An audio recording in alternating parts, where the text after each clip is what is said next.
Alright, welcome back here. So the part 3 is to the discussion with the scan. Okay, actually scan is quite powerful here and there's a lot of options. It look like a draw but it's a little bit different. It just prints out the data in a detailed way here. So we start a new section of a root here. So first we open where the data is. In this tutorial, we use simple .root file here, and as I already showed you previously, this is sorry, it should be tree here. Okay, because in this file here we have a T tree object called T here. Is here this guy a simple tree, and you have three branches, money sy here, and here we will explore some technique of the scan here. So first of all, it's not necessary that retrieve the data from the tree variable here. Then you can use scan to print out some function here. You can just here and you print out the value here, or you use uh, this. This is all the same. The difference is if you don't put a star, if you don't put this here, it's just a default set 8 field here. If you put this one here as a star, you will put all the thing here. Let's say you have 100 branches, it will print 100 branches here. And if you don't put anything there, you just put the first 8 branches here. Alright, so here, give you some hints here. This is the row, it means the entries here, because this is just a integer type here. So there is not array, there is no instance here. So each one will correspond to each data. Alright. So you see, we have a lot of option to control the printout format. For example, we want you see there's 25 row display in one time. If we don't want that, we can change the way is the scan field. So we code T the tree that set scan field. Let's say we just want to 10. That's mean 0 to 9 here. Alright. So let's do it again. See what happened. Alright, so 0 to 9 here only. And also we think about the default width is really too narrow. The default width is only 9. So you see this is 4, this is 4, and this is 1. So actually the 9 characters in a width here. That is sometimes is a little bit too narrow. So you can change it by the options like T scan. I I want anything inside this tree, and I don't want any selection. And then option is here. We can set column size. Each one of column will be 20 character.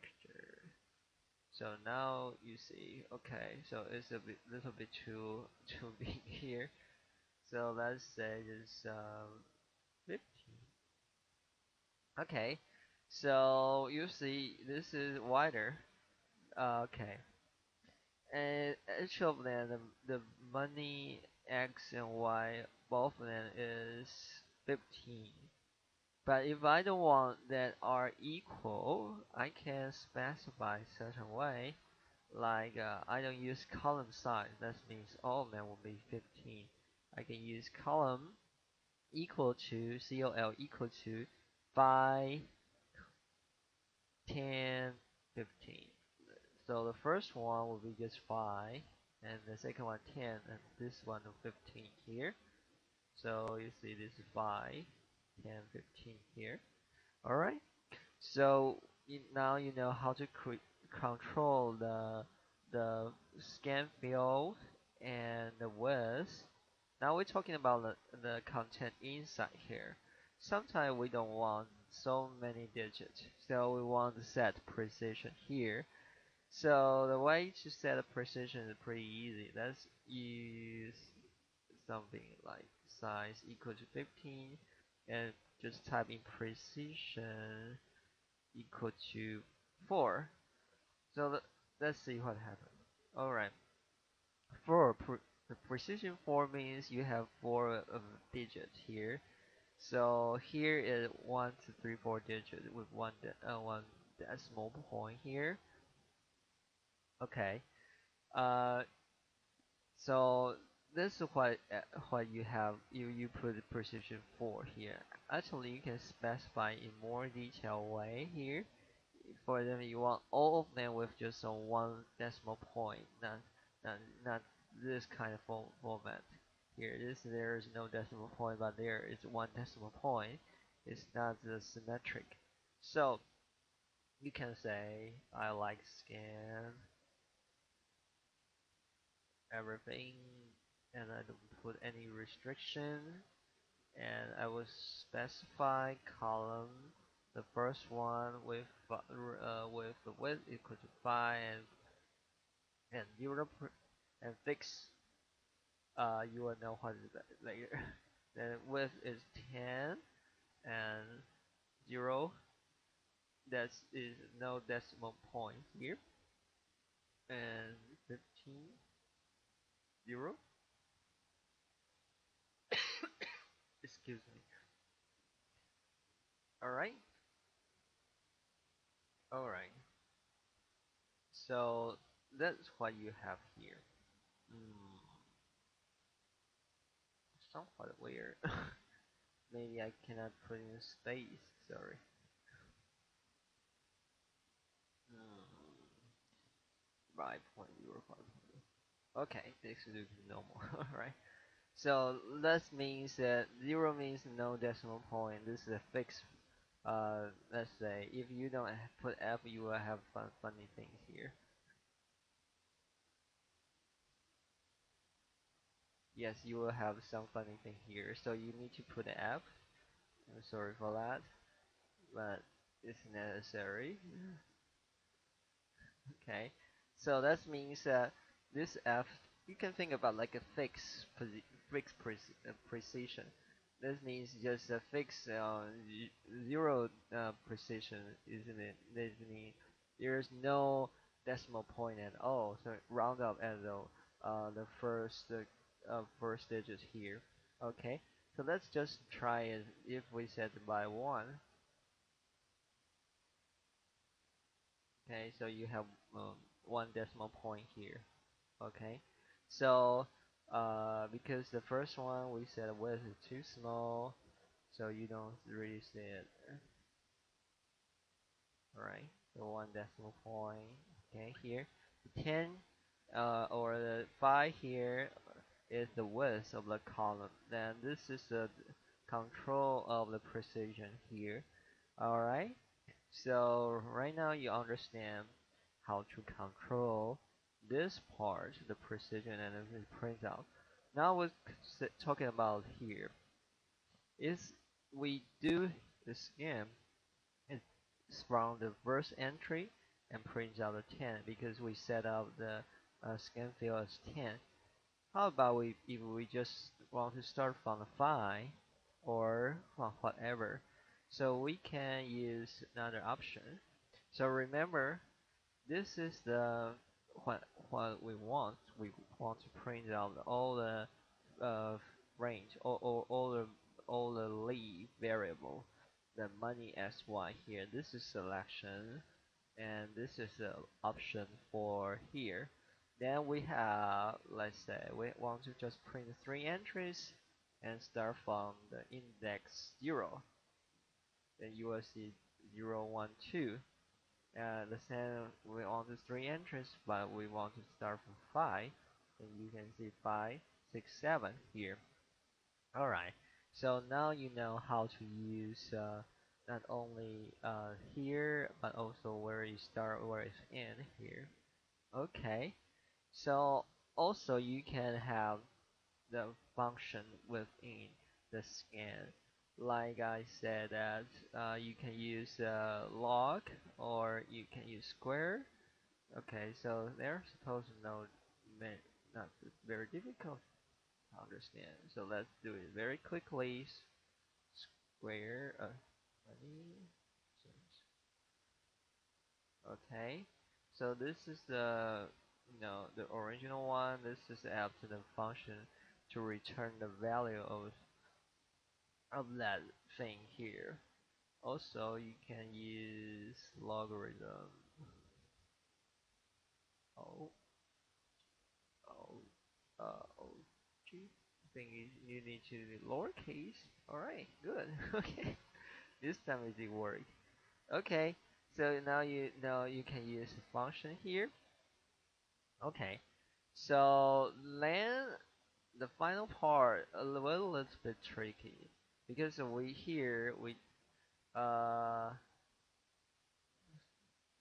we we don't play with array. Here is just a very basic data type like flow data type. Here all of them are flow data type. But if you play with array will have size. So I have index. That will be index of the size of the how the size means how many index or how many elements within the array. So there will be a little bit different from just a basic variable type here. So I will go to explore that part. So here that means we will want to end this root file. So I close it. So here, let's start create some data first. So I create a file, a T file called f2, and this is a simple array.root, and I created from totally new file here. All right, and then I create a tree. Again, I call it T here, and this is just for array here for array operation. Good. So now I will invoke a little bit different thing. I use a standard library called a vector, and this is a template. I mean, you can think about this is a vector class, but it has something like you can depend on which type you set in. For example, I can type in the flow dash t or flow underscore t here. This means that the class would depend on the type here. If you put an integer type, so, anything inside a vector, or according to your setting, would change that variable to the integer type here. So this vector, standard library vector or list of vector class, actually kind of array, look like an array here, and you need to use the type integer or float to specify the type of the array here. So if you are familiar with this, okay, I will demonstrate it a little bit, but so far you just understand this is a vector and this is type, and this is the kind of object here. All right. So I call there is a vector with integer, and this is x is its name. So I set the branch link to this axis, and I call the branch x in my tree here. All right. So it look like a class. Actually, it's a class here. So we have to use the ampersand here, okay, to link it. All right. So do it. Okay. Now we put in some data. So here is not like an array. You need to use a loop or to fill something. Here you can use a push back. method to what you to put a number here. So for example, now we can see use size. There's no uh, element within because size is 0. Alright, so we push back. That means we add some number in it. And remember, it only receive the integer because it's an integer type here. So we type enter.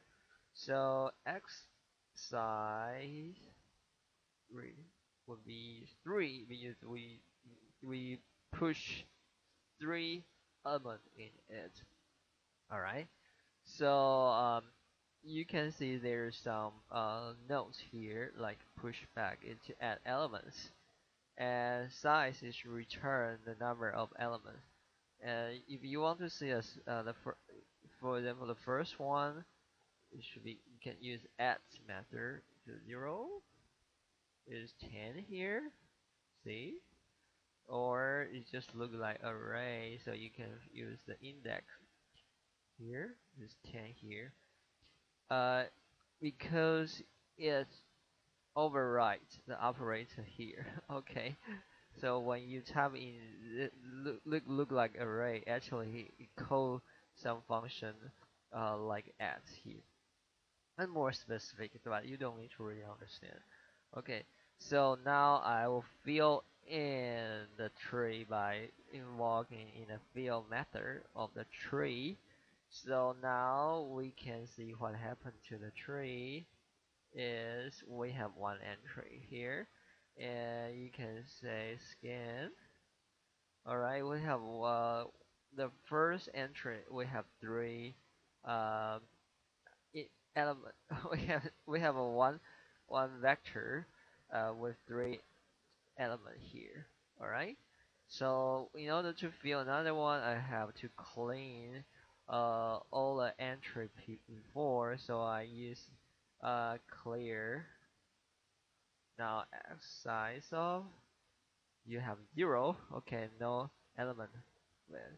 So do the same thing to fill the data here. Alright, just fill some random data. Okay, so now let's see what happened to the tree by scan. Oh, forget this part. Okay, you have 3 uh, 3 entries.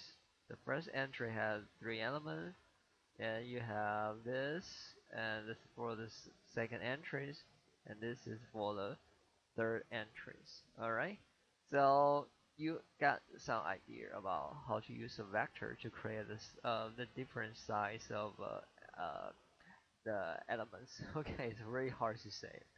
So let's say let's use scan x just as a comparison. We make up this plot here.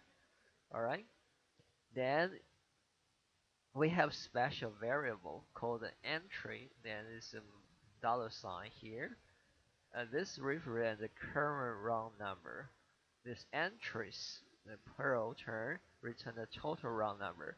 That means we have 3 entries. It always shows 3, but here will be shows the entry 0, 1, 2 here.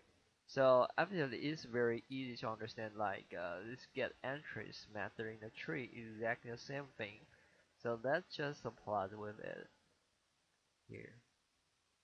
Alright, so entries dollar sign will return how many entries in the tree, because we have 3, so you always shows 3 here. Alright, remember it's not only in the method in the scan or draw. You can use in any program if you create a tree here. Alright, so you can say make if statement the entries bigger than something. That is also feasible here. And here is the entry. Here is the 0, 1, 2 just correspond to the row here.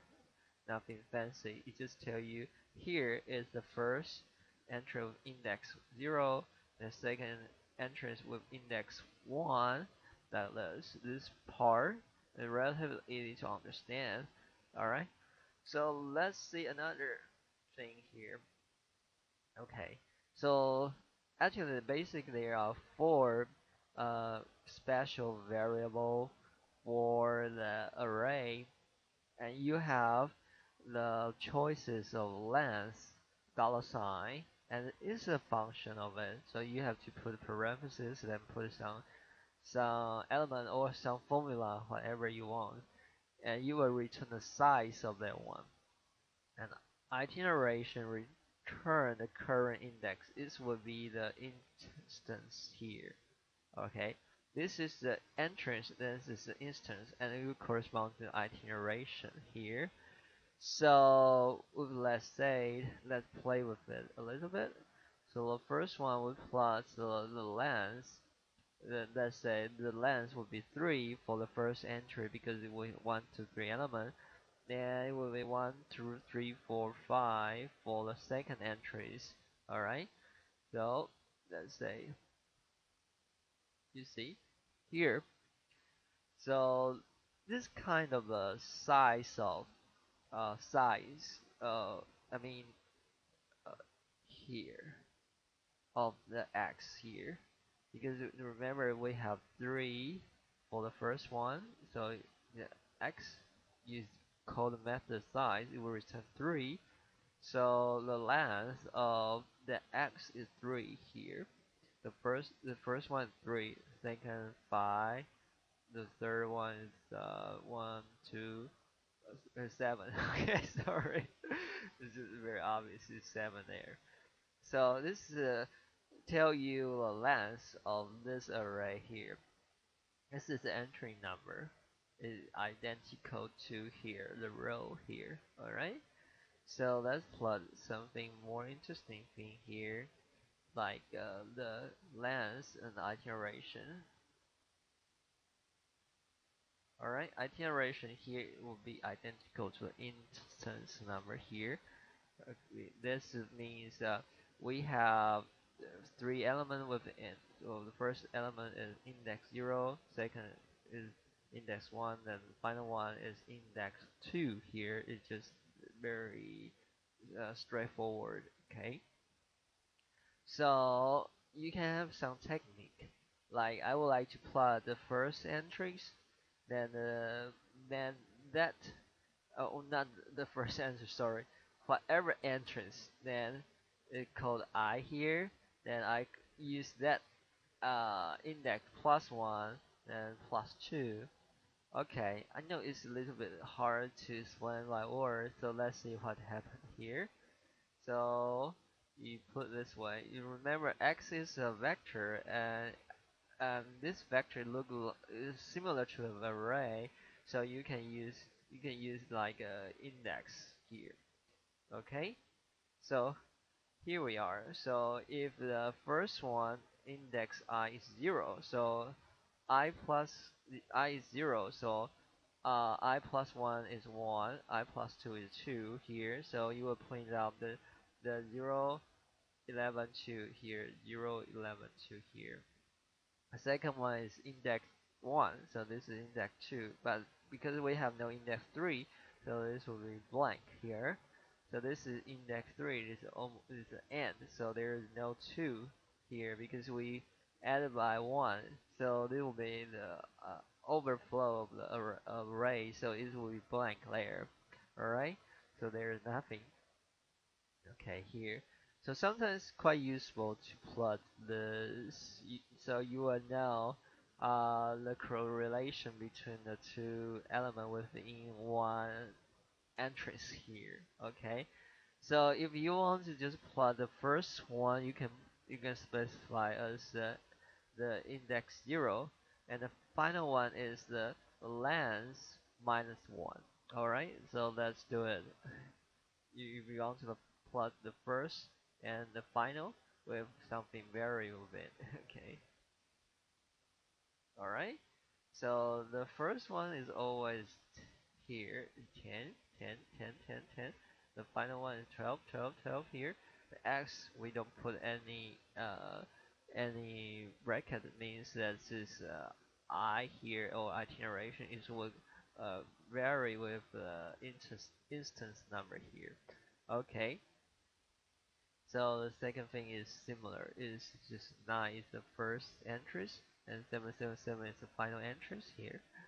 So I think you got the idea. So that's just all the thing I want to talk about the array with this four specific variable like entries and length and iteration. Okay, so I think I will stop here. Thank you for watching.